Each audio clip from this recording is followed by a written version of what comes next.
blinking smoke! It's not a joke! It's not a joke!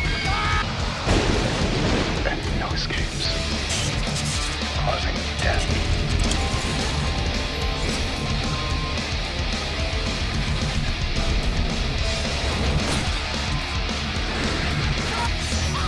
Nobody's safe. The plane, it's gonna blow up. It's gonna blow up.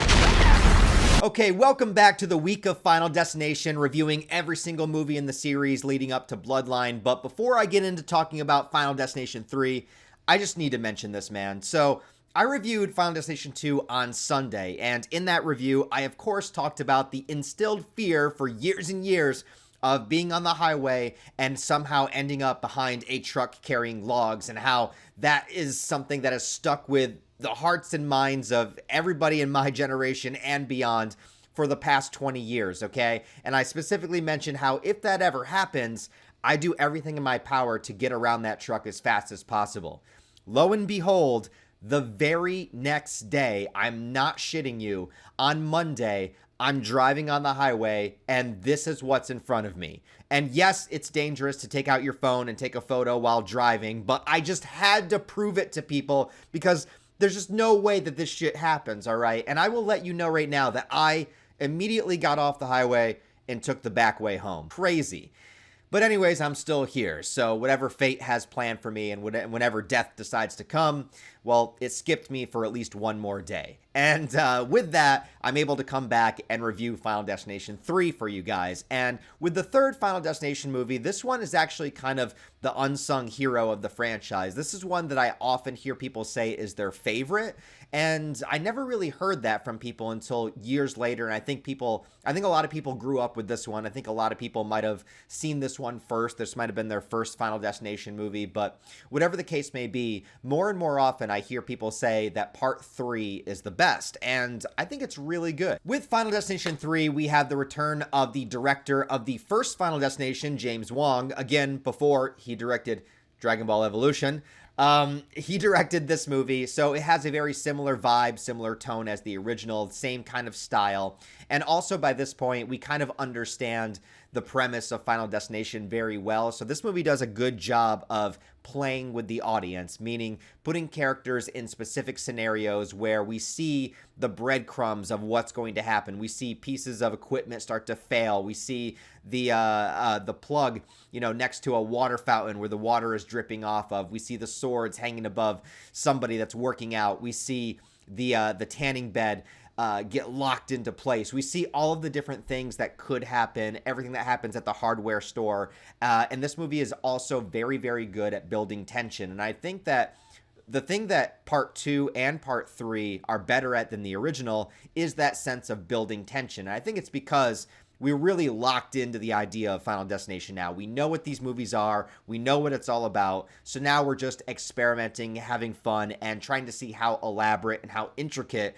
we can make all these kill scenes before the deaths actually happen. The other thing that makes this movie stand out, I think, is the main character, Wendy, played by Mary Elizabeth Winstead. And I always think that she's phenomenal in any movie she's in. She's, of course, Ramona Flowers in Scott Pilgrim. She is in that prequel to The Thing, which is not as bad of a movie as people make it out to me. It's not great, but she's really good in it. She has a small role in Death Proof.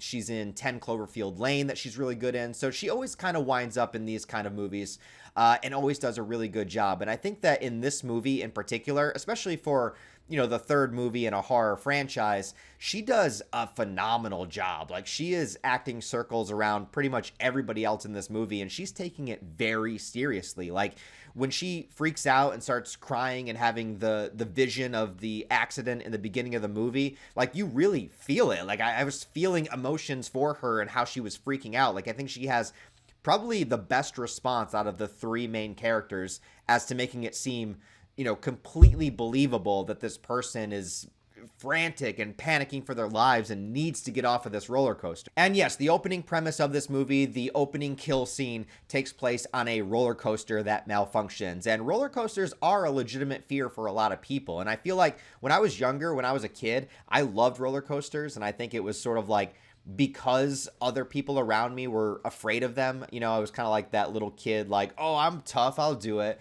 But then also you'd get on it and it would be one of the roller coasters that would go upside down. And at that point, I think I'd always have to like pretend, oh wait, I'm not actually afraid, but now I am kind of afraid.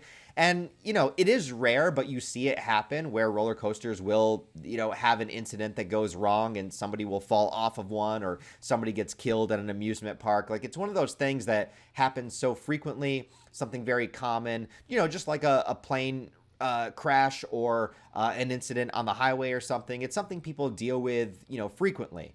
And so this one plays on that fear. And I think the opening kill scene is done pretty well. The effects, I mean, for 2006, I think they're just fine. I don't think there's anything particularly bad about the digital effects or the CGI or anything. I think it holds up okay. It's not quite as exhilarating as the highway pileup in the second movie, but for playing on a fear that I feel like a lot of people have and making it feel intense and, devastating, I think they do a pretty good job of it. Basically, this is the exact same as the first movie.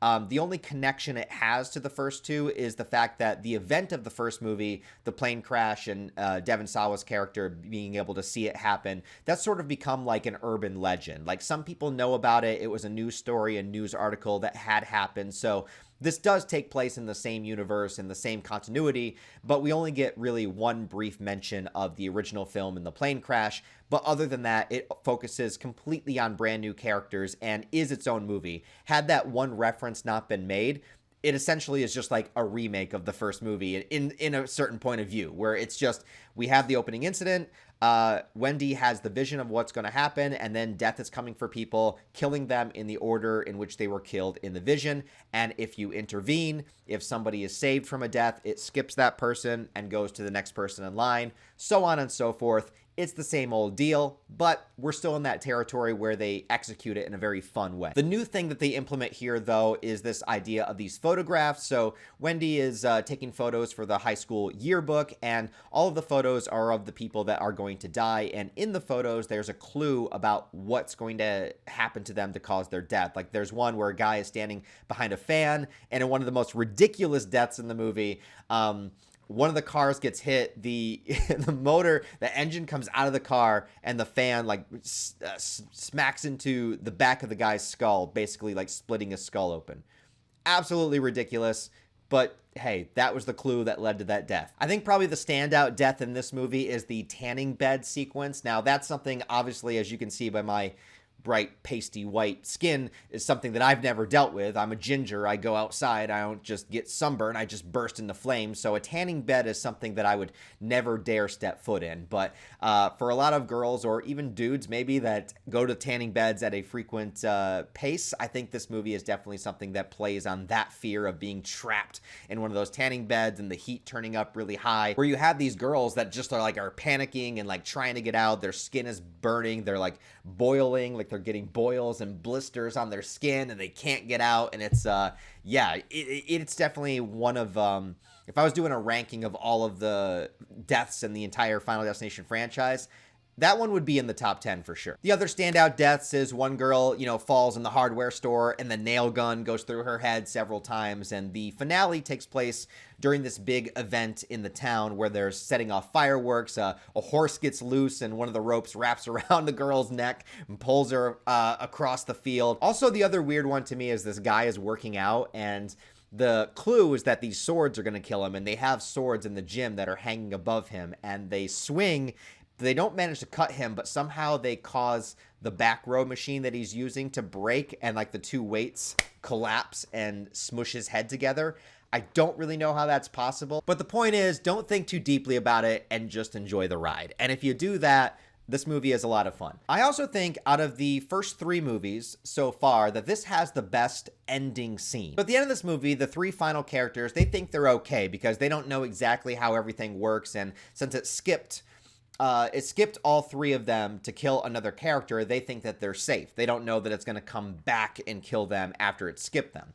So, Mary Elizabeth Winstead's character is on this train in the subway and meets her sister and is like, what are you doing here? Because she would be the next in line. And then the other final character is also there, and she actually has a second vision. So we get to see another big incident happen, not just the roller coaster incident, but we also get to see the train crash at the end of the movie. So we have 2 of those vision sequences, which is a bit of a surprise because the movies haven't done that so far. So we see every character die in the train crash at the end, and then it zaps back to her right before the train crash, basically being like, we're fucked. And at this point, they are fucked. There's no way to get out of the train. So yeah, this movie does actually end up killing every character, because I do believe that they don't continue in any of the sequels, and I think that it is mentioned that they did die here officially in the train crash. So even though she has the second vision, they're not able to escape it this time. But I do like the twist, and I do like the